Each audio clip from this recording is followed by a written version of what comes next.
Welcome back, Physics 30. So now we'll look at V1.3 subtraction of vectors, multiplying vectors, dividing by vectors, all of those operations by a scalar number. So explain what is meant by vector subtraction and apply the method correctly in problems, and multiply or divide vectors, quantities by scalar quantities. So vector subtraction, first of all, given a vector v, we defined the negative of that vector to be a vector that has, so the negative of a vector is it has the same magnitude but opposite direction.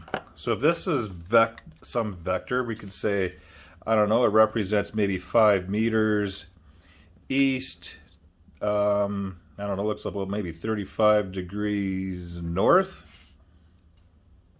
So if that was 35 degrees north, then the negative of that vector would be, it'd still be 5.0 meters, so same length, but opposite direction. So instead of east, it would be west.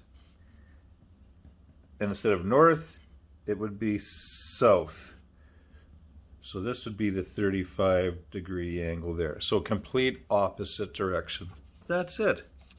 Same size, opposite direction. Note, however, that no vector is ever negative in the sense of its magnitude. The magnitude of every vector is a number, so it does have a size or a bigness. Rather, the minus sign just tells us about its direction. So in order to subtract vectors, we define the negative of a vector, which has the same magnitude but points in the opposite direction. So we can think of, the key thing here is to think of vector subtraction as vector adding a negative of the original vector. So if we have v2, vector v2 minus vector v1, we can think of it as vector v2 plus the negative of v1. So if I was looking at regular subtraction, we can think of it as adding the opposite. 3 plus a negative 2 is the same thing as 3 subtract 2. The difference between two vectors is equal to the sum of the first vector plus the negative of the second. So for example, if we looked here, if we had v2 subtract v1, it'd be v2 plus the negative of v1. So you can see it's pointing the opposite direction. So our v2, here it is here, plus the v1 negative. So start to finish, and there it would be right there. So again, it's vector addition, but it's adding a negative. That's it. Vector multiplication or division by a scalar. Vector can be multiplied by a scalar, we can call it c. The result of the vector has the same direction this time, but its magnitude is going to be affected by c multiplied by v, or we can multiply by a half or divide by 2, etc.